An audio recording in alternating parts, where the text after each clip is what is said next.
Okay, so good afternoon everyone. I'm Bhante Sujato and we're here to do some meditation this afternoon.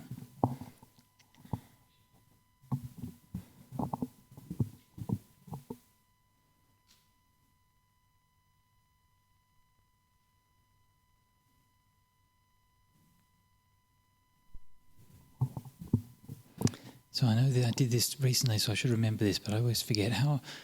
What's our schedule for this afternoon? We start the meditation at about 3:15, is that right? Normally? Start the meditation about 3:15 and then finish meditation about 4. And then we have some Q&A after that. Is that right? Okay.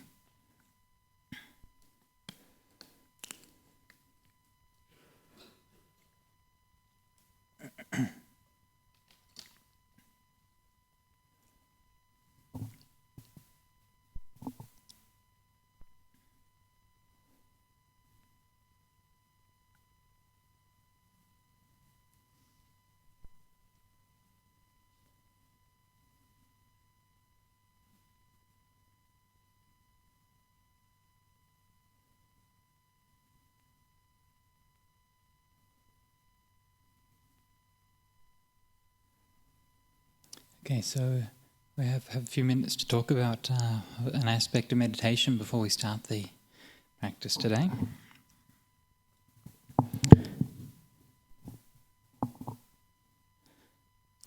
Last night in the Dhamma talk, I spoke about meditation and about how we often take meditation to be an exercise in concentration.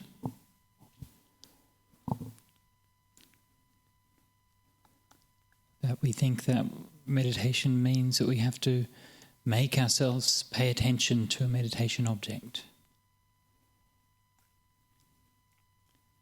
And I talked about how that's not really what meditation is about at all. So what I might do for this afternoon, because even though I'm sure some of you were there at the talk last night, but this is something which I think is so important and which is so misunderstood.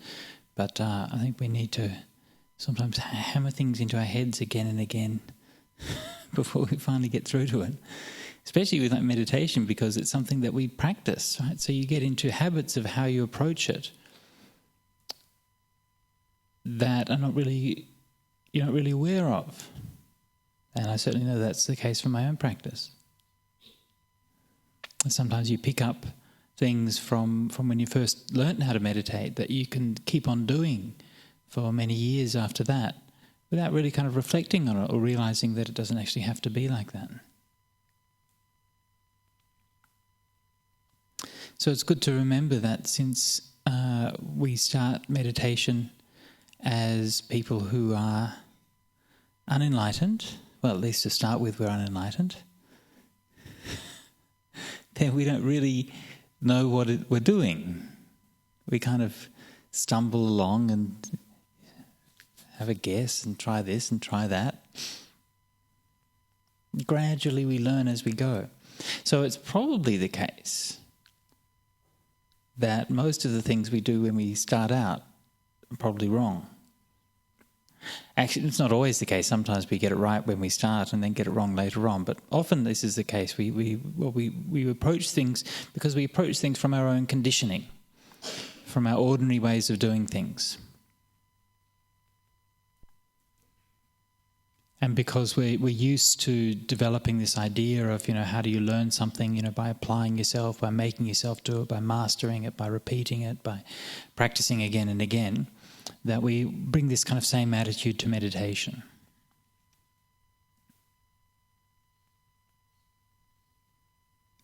But meditation isn't really that kind of thing. It's not really a skill to be mastered.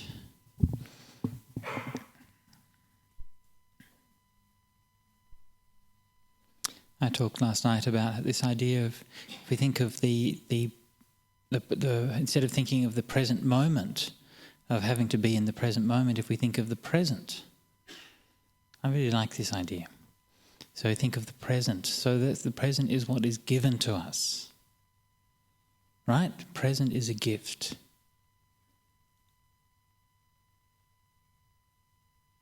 That's a very, very powerful shift in the way that you approach meditation. Stop thinking that I have to somehow make myself pay attention or be in the present moment. The present moment is here anyway. The present moment is all there is. We've never known anything else for a whole life other than the present.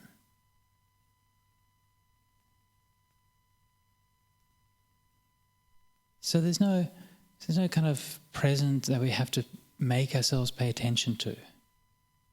Just be aware of what's happening anyway. We're here, we're in the present.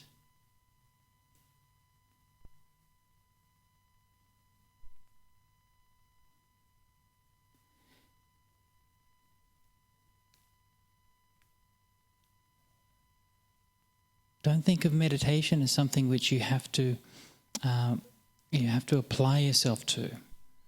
And listen to the language. Pay attention to the language that we use when we're talking about meditation, either talking to ourselves or talking to others about meditation.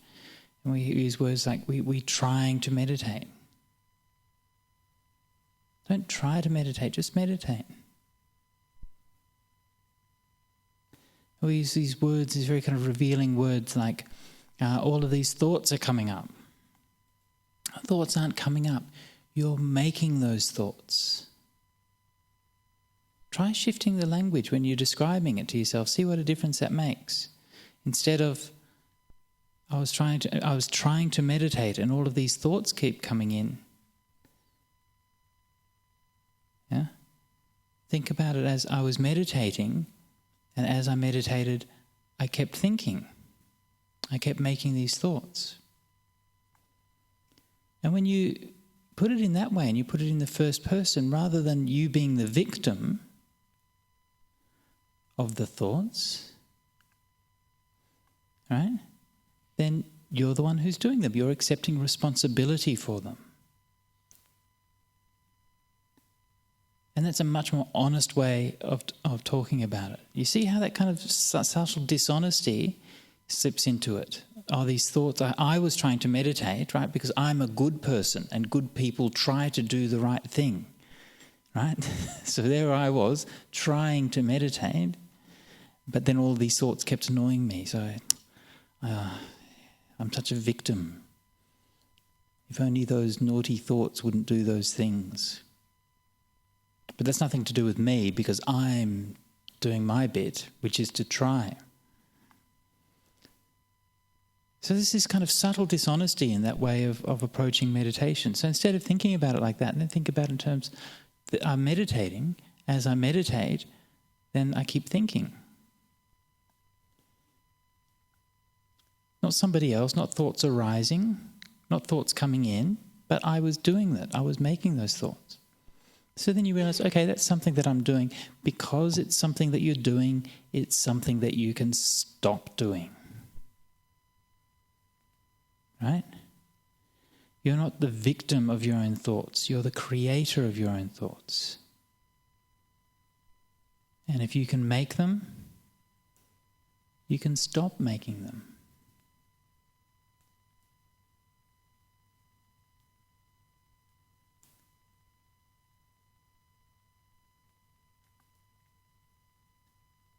So the further we go in meditation, the deeper that we take our meditation practice, the more that we realize that it's not about developing a meditation object. It's not about making your mind peaceful. It's not about learning to concentrate. It's not about any of these things.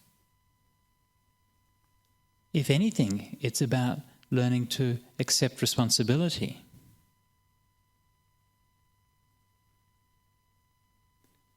Learning to know where it is that you're at.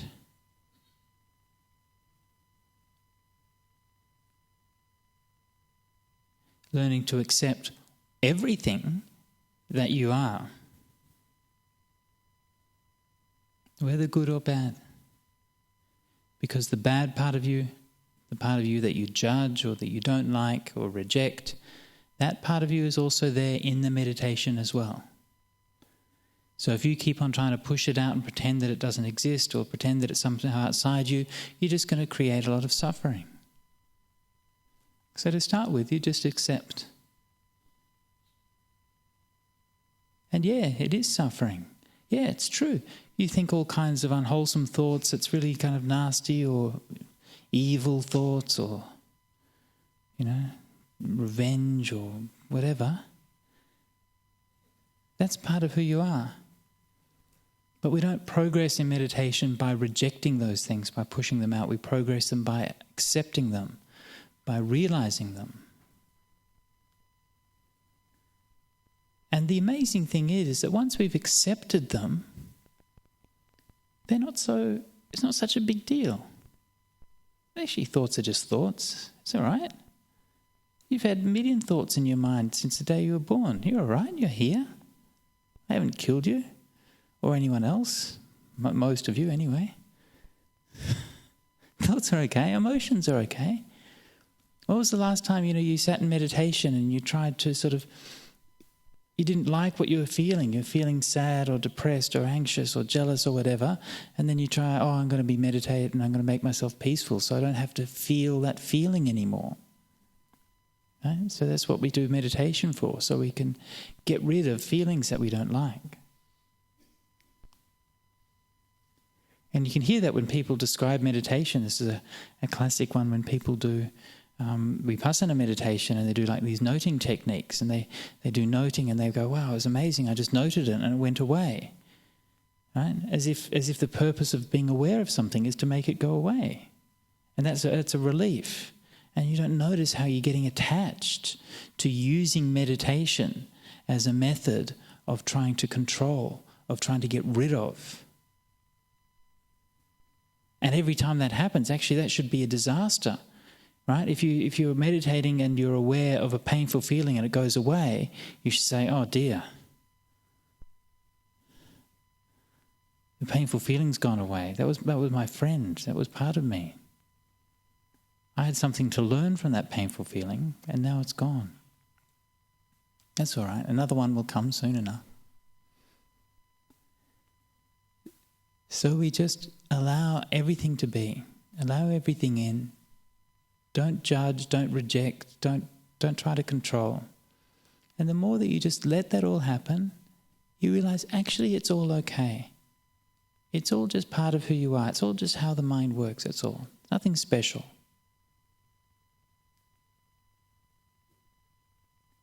And so within that, the breath is something. The breath is a rhythm and an energy and a force that soothes and calms and quietens.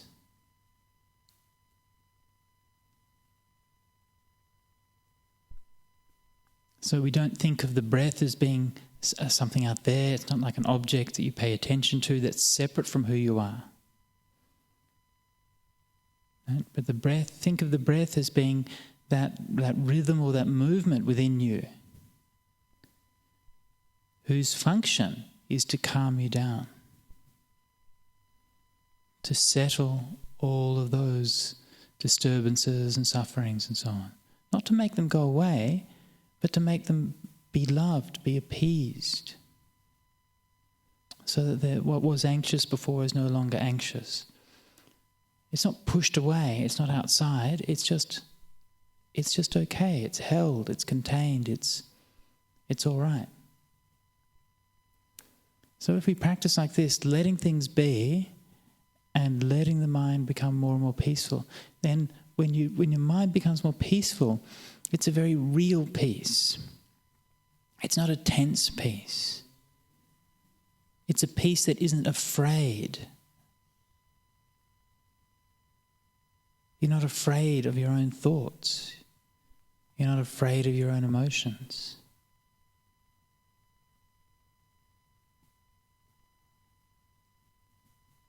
Okay, so we should do some meditation together. Let's do some breath meditation until 4 o'clock. Do some guided meditation.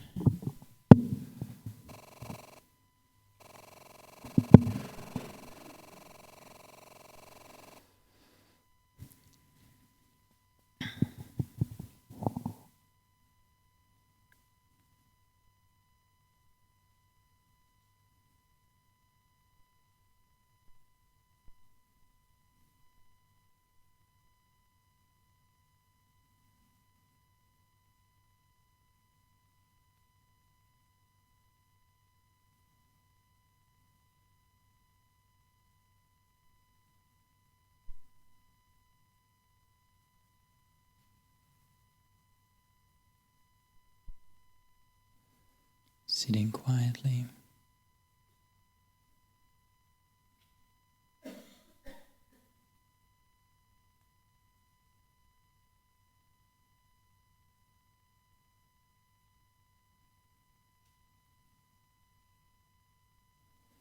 Letting the mind settle back into the body.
Whatever sensations that you're feeling, just let them in.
And the mind is thinking about this or that.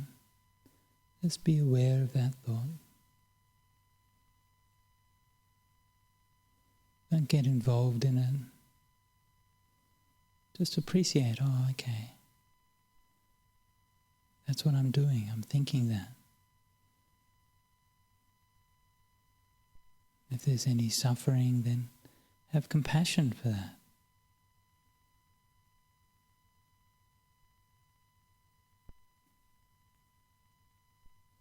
Really feel it. But don't get involved in it, just be aware of it.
And as the mind becomes more peaceful, you become aware of the gentle rhythm of the breath as it comes in and the breath as it goes out.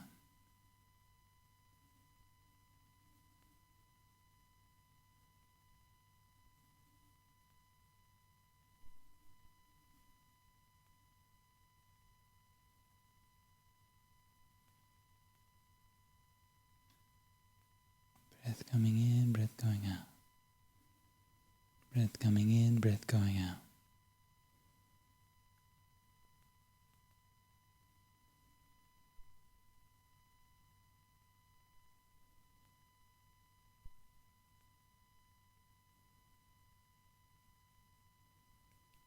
Not seeing the breath as something out there that we have to make ourselves concentrate on.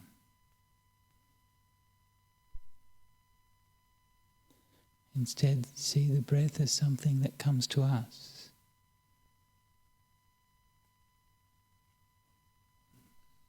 Like the waves on the shore,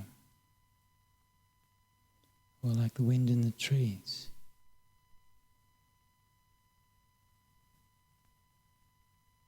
The breath is in us and through us and with us all the time.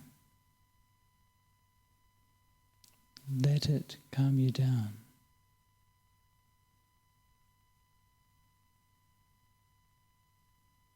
Don't you do the work. Let the breath do the work. You just be peaceful.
anxieties. Just let them stay.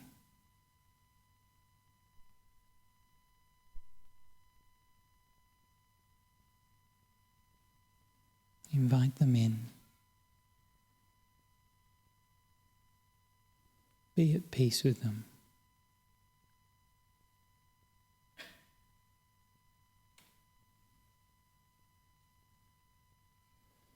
Let them be soothed and eased by the gentle rhythm of the breath.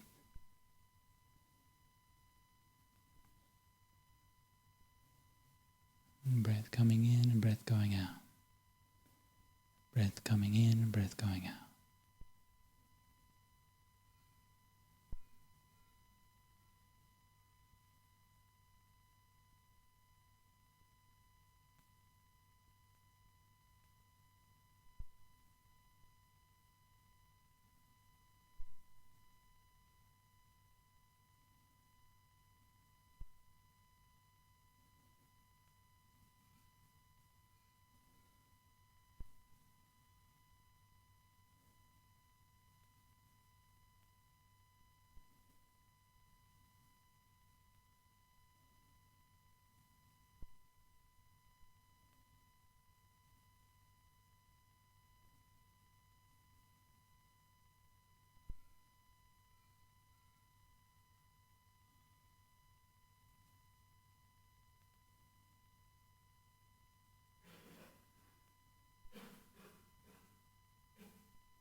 Now coming near the end of the meditation.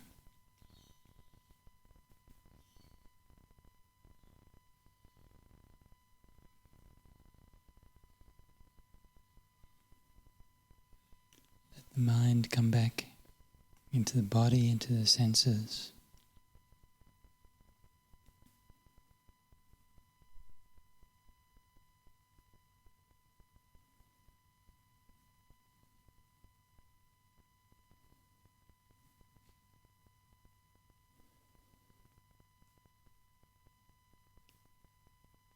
Before we finish the meditation, taking a minute to reflect back, inquiring into cause and effect.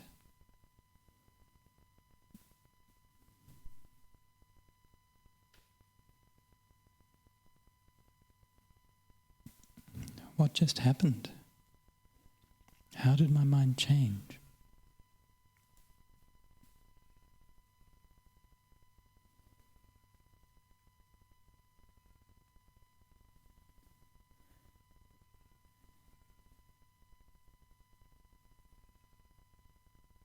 What was it like to be present? What was it like to let the breath soothe you and calm you down?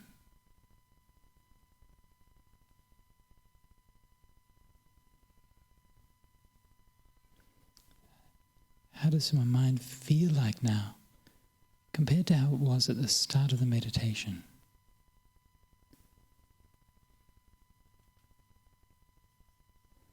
And finally, we can dedicate the merit of our practice. May all beings be happy. May all beings be well. May all beings finally realize Nibbana. Sadhu, sadhu, sadhu. And you can open your eyes and come out of meditation.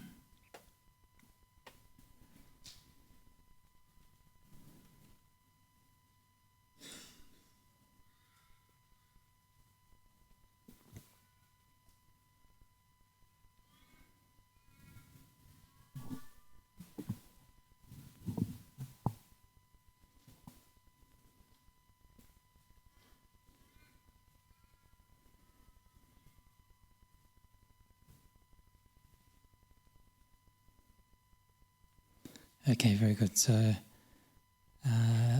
apparently there's no questions in the question basket.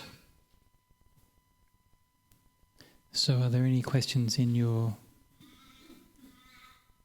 non-question baskets?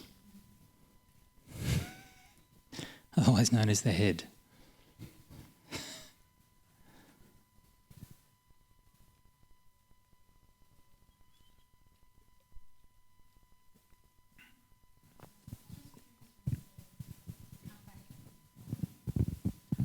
Curious when you said come back into your, I can't remember now, but your body and your senses. Yeah. So I'm always trying to stay with those, and I'm just wondering, I'm trying to do that while I'm present, while I'm sitting there. Okay. Yeah. Yeah. Don't worry about it too much. Just all that I'm meaning at that stage in meditation, just let your mind come back to normal. Don't worry about it. It's just that period or that process is just about.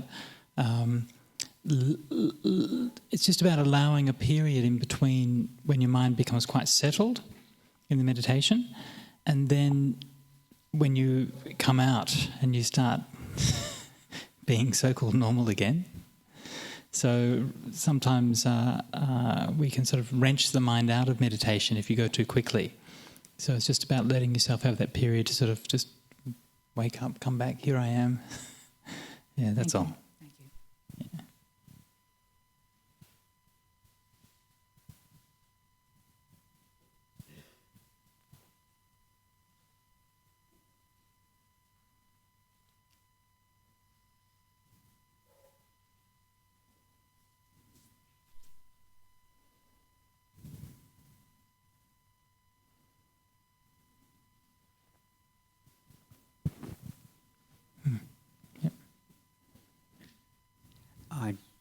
question, really. I just want to comment.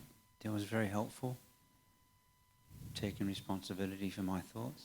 Uh-huh. I've never done that before, and it was very, very helpful. Thank you. Yeah, very good. Yeah. It's very strange, isn't it? It's very funny how our mind works, and we just divide everything up. That's how we cope. This is like a coping strategy. And I think that sometimes we use meditation as a coping strategy. And actually, coping is all right, okay? So there's nothing wrong with coping, okay? Yeah, it's much better than the alternative, which is not coping, yeah? So that's how your mind learns to cope. You compartmentalise, yeah? You shut things off. And that's okay, you get by, right? But in our meditation, we should hopefully be aiming for something that's deeper than that. Yeah, and so allowing in rather than shutting off, and then accepting rather than excluding. Yeah. Yeah. Bhante, that idea that you expressed in meditation was just talking about then. Essentially it's a splitting. It's a splitting of and I notice this a lot with people in my work professionally. And splitting's a major way that people cope with the stuff they don't like within themselves, Right. And I oftentimes conceptualise it as the internal Nazi sitting on your shoulder, and then the guy that gets picked on the other side.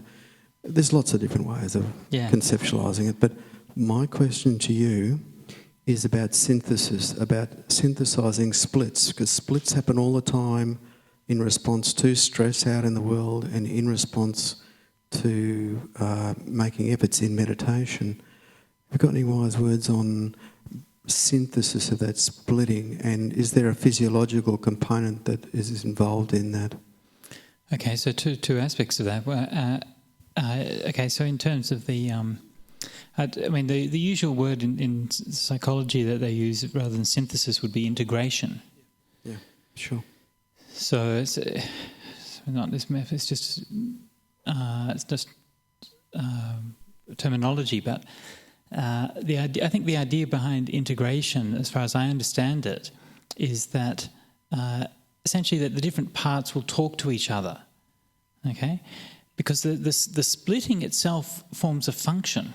Okay, so there's nothing wrong with differentiation as such. Okay, so we need our mind to be differentiated in order to do different kinds of things, right? So you need to be able to use your mind in one way if you've got to do the accounting, and then another way if you've got to do a painting, and another way if you're trying to relate to somebody, and so on. So actually learning to use your mind in different ways is a good thing. That's part of growing up. That's part of a mature mind. But the problem is that we tend to that sometimes those different ways that we use our mind don't talk to each other. They're separated out from each other. And of course those different ways that we use our mind can be more or less healthy, right? So some of them can be more skillful and some less skillful, and we can get trapped into patterns that will sort of perpetuate sort of abusive or manipulative or harmful patterns. You oftentimes, if you're good at a certain aspect of some aspect of functioning, you'll overuse it and you'll underuse other areas. But my question to you is about the actual the synthesis. I'm not talking here about an intellectual, psychological idea. I'm talking here about how to do it in meditation. I'm talking here about strategies. About sure. So that comes back to the question you mentioned in the previous question was about, is there a physiological aspect to it? And of course there is, yeah, because our mind and bodies are never completely separated.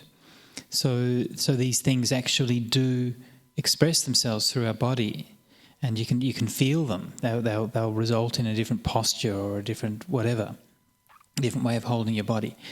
So when you're meditating, you can. When those different things come up, then this is why when you have that idea of the thoughts coming up, rather than thinking of the thoughts coming up, you think of, I'm making those thoughts, and then you think, well, why am I making them? Where are they coming from? What is there in me that's pushing those thoughts? Yeah, where are they coming from? And so underneath each of those thoughts that's happening in your meditation, there's some motivation, right? And that motivation usually is some form of suffering in one way or another. Yeah? So to try to understand those things, and when you bring your mind to understand them, which is usually just a matter of listening to them, listening to it compassionately and empathetically, all those different parts, oh, okay. And then the integration happens naturally. Now, you don't necessarily have to do anything specifically, but that's the most powerful thing that you can do, is just to listen. Listen to those different voices. Is there always a physiological component in that Yeah. when you drop down below the thinking and the ideas level down to the almost like the feeling level, is there always a physiological component in that integration? Sure, definitely, yeah. Can you say some more about that, please? Well, you'll feel, for example, if you're doing breath meditation, you'll feel that in terms of the breath becoming more peaceful. Yeah? And we when we first sit down to meditate, we feel all these different voices coming up, and we feel like, oh, I'm saying this, and I'm saying this, and I'm worried about this, and I'm worried about that. As we meditate more, and those voices become more peaceful and quiet, we feel also the breath becoming more peaceful. So that's one of the most obvious aspects. But you also feel that in terms of, you might feel it in more specific things. For example, if you might have a particular memory or a particular emotional behaviour that you get into a habit of, that you hold in a part of your body. So you might tense up your shoulder or your back or something like that. And so when that particular thing becomes activated during your meditation, then it might be that part of your body starts playing up or starts feeling tense or something like that. And then as you just continue, then again, without trying to make it go away, without trying to force it, but just accepting, oh, okay, that's where that is. And gradually that will become calm as well.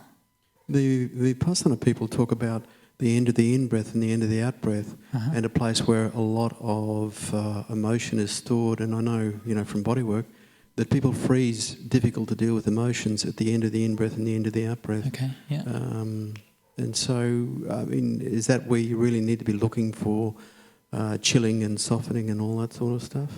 Yeah, I think the whole breath, I'm not sure about specific. I mean, I do. When people are frightened, they freeze, they hold their breath. That's true, yeah. Yeah, so again, these are just the patterns. You can see it everywhere. It's quite amazing when you start looking into your body and your mind. Everything is reflected in everything else. Yeah. So if your vehicle is the breath, yeah, if that's your chosen avenue of awareness, then you will see all those things happening within the breath. Yeah. If you choose another method, another approach to meditation, then you'll find that. That will manifest maybe in somewhat different ways, but the same kinds of things will always manifest. Yeah, but usually with these things, just bringing a compassionate awareness to them is enough, unless there's some more severe kind of problem, right? And so sometimes we're holding things at a much deeper level or much harder, and we need to actually investigate those things explicitly, right? Really, why is that I keep on coming back to that, and even though I keep meditating, I can't seem to let go of it. But I'd just be cautious about doing that, especially initially. Most things will just be there for a while and then they'll go away. If we find something that just keeps on being there, then after a long time of practicing, then it's time to start looking. Maybe there's something else that needs to be investigated. Yeah.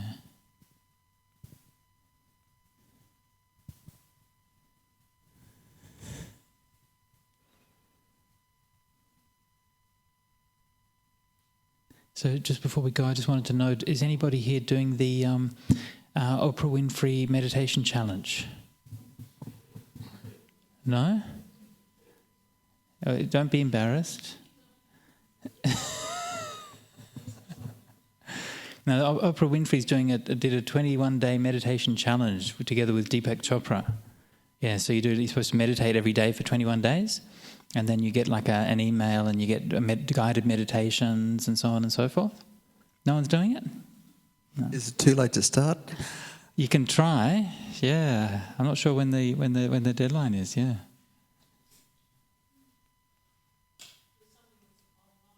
It's an online thing, yeah. They're running an online meditation course. It's I was astonished, you know. I mean, it's quite remarkable to find, you know, it's the world's biggest media celebrity. It's not just talking about meditation, right? Not just even recommending it, but actually running a meditation course, yeah, that anybody can join for free. Oh, it was quite astonishing, really. Yeah. No, they have started. Yeah, so I think I'm sure it might have finished now. Yeah. But anyway, I was just wondering, I wanted to know if anybody had been doing it, if anyone knew, could say what it'd been like or whatever. Anyway, you all missed your chance. Did you do it, Bhante? I did not do it, no. But the funny thing was in the description of it said that like each day you have a guided meditation by Deepak Chopra, which will be approximately 16.5 minutes long. And the approximately really killed me. I thought, this is for meditators that are on a real schedule, right? You know.